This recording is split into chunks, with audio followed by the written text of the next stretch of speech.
Hi, I wanted to share a few things that are my takeaways or things I wish I had known or did know and it helped me for the ICF MCC test, the actual performance test after the rest of your application has been approved. That final step, and then you get your credential, especially for the MCC.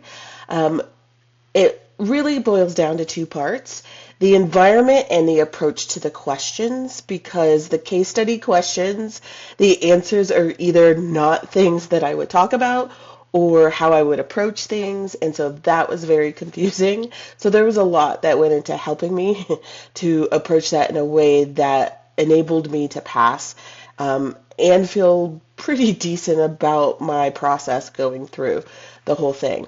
In terms of the environment, I do want to start there because that made a big difference. I was so stressed out because I didn't want to trek to a different town to figure out the whole testing process. I mean, I could have, but that was added stress for a lot of reasons.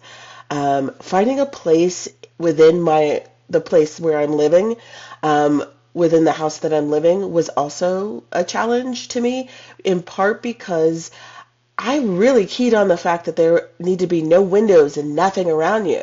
I was like, what room in the house has that? So I was literally gonna like lock myself into a guest bathroom, which I found out later wasn't gonna work. But what ends up happening, or what ended up being more clear after the fact and while I was testing, is what is in eyesight of the camera, like where, like who could see from behind you, and what is arm's length away. Because where I ended up doing it was in my master suite, surrounded by piles of laundry that I should have taken care of, which is funny in retrospect, but so much stress at the time because it's just freaking embarrassing. What also I think would have been helpful if I had tested the internet from the room that I expected to be in, because I started like 15 minutes before the check-in time to test my environment, and I realized I had tested everything from like my designated office, which of course it works. I didn't test it from the room I was expecting to test from, and nothing worked that morning. So that was its own stress. Like I was sweating, and it's not even like summer. So that was a situation. What ended up happening is by the time I just like told the universe I'm doing this, and I picked a place between my mounds of laundry, and I was like, I'm gonna do this. Nothing is in arm's reach. I emptied out everything. Instead of doing another systems test, because it kept failing, I just checked in, and everything worked. Nothing dropped, except for one time while I'm juggling the laptop trying to show my environment. So that I feel like was telling to me, in that the systems test just kept saying no, and the check-in just went through. So I don't even know what to make of that. I'm just sharing.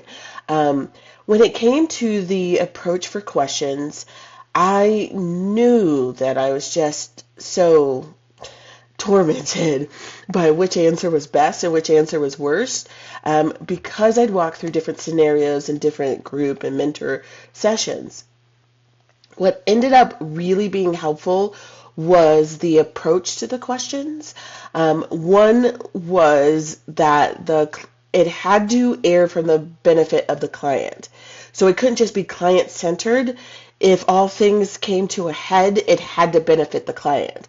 So in the sample questions, there was something about if you may or may not have a conflict of interest. Well, to err on the benefit of the client, then you are in fact doing what the client would need versus as a coach. Well, I'll figure it out later.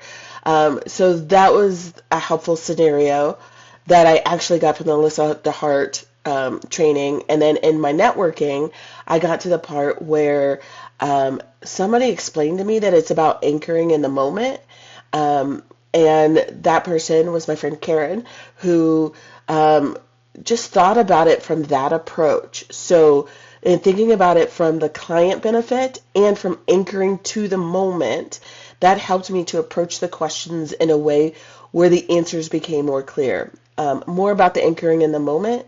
So that would mean, like from the sample questions, when something happens and you're talking about next steps, that's jumping to the next steps versus celebrating that moment and letting the feelings seep in.